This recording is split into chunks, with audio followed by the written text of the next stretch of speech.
Mesdames, Messieurs, vous êtes sur FM d'Afrique Télévision et vous suivez le point de l'économie.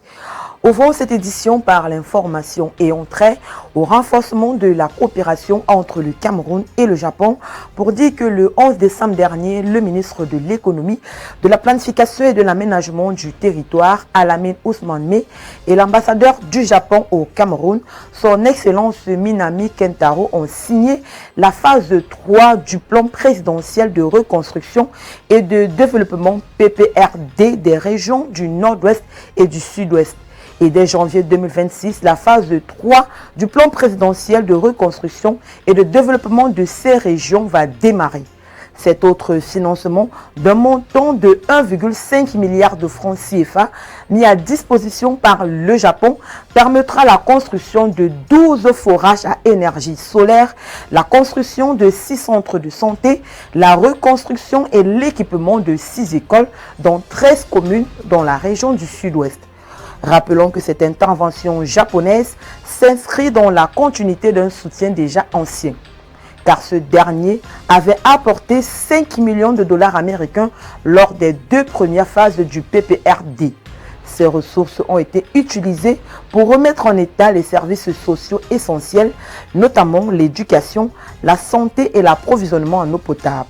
D'après les données communiquées, environ 700 000 personnes ont déjà bénéficié de ces actions. Malgré ce nouveau financement, la mobilisation financière autour du PPRD reste fragile.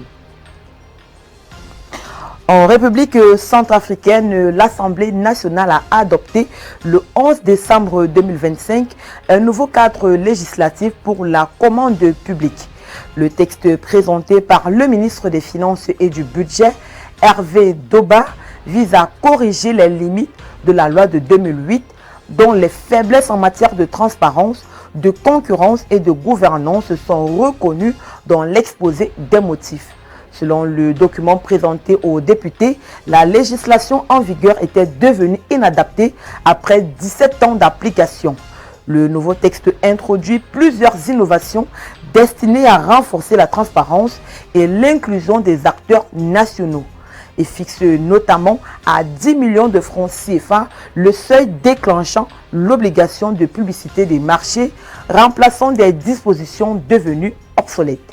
La loi prévoit également une marge de préférence de 5% en faveur des entreprises centrafricaines ou issues de la zone CEMAC, une mesure cumulable visant à soutenir l'économie locale. La réforme encourage en outre la sous-traitance nationale, particulièrement lorsqu'une expertise locale est manquante et impose un seuil de participation des PME à hauteur de 2,5 milliards de francs CFA afin de favoriser leur accès au marché public. Les modalités de résiliation en cas de non-exécution des obligations contractuelles sont clarifiées avec l'instauration d'une mise en demeure de 8 jours ouvrés. Une autre disposition majeure impose aux titulaires de marché d'assurer localement leurs marchandises importées, renforçant ainsi la sécurité juridique des transactions. Avec cette adoption, la République centrafricaine franchit une étape importante vers une gestion plus rigoureuse, inclusive et conforme aux standards contemporains, consolidant ainsi les bases d'un développement durable et d'une gouvernance renforcée. Parlons à présent du gouvernement tchadien qui a signé le 11 décembre 2025 à N'Djamena 2 conventions de financement avec la Banque africaine de développement pour moderniser le secteur de l'énergie et renforcer la résilience agricole. Le premier accord porte sur un montant de 28,5 millions de dollars américains. Il est destiné à la deuxième phase du projet d'appui au secteur de l'énergie électrique au Tchad. Ce programme prévoit l'hybridation de la centrale de Moundou, c'est-à-dire la combinaison de plusieurs sources d'énergie pour réduire la dépendance au carburant, le renforcement du réseau de N'Djamena et l'acquisition de 100 000 compteurs intelligents.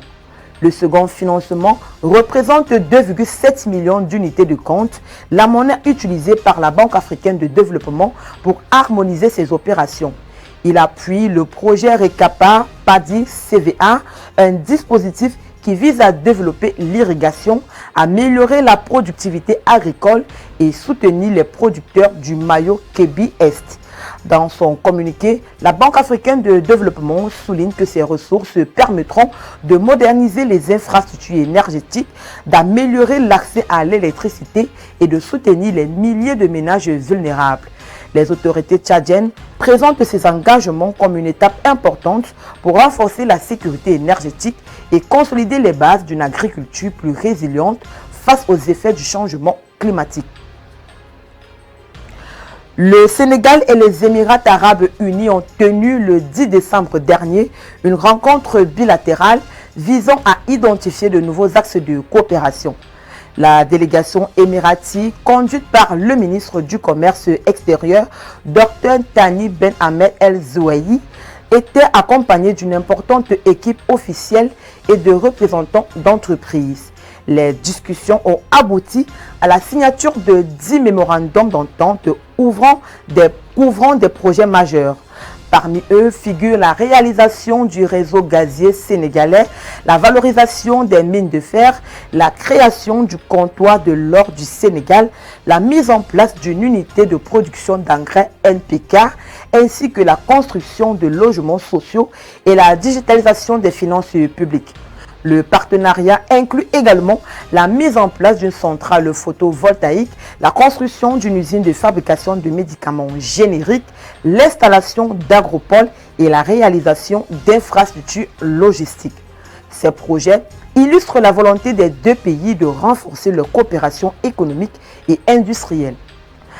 Mesdames, Messieurs, c'est ici que se referme cette édition du Point de l'économie.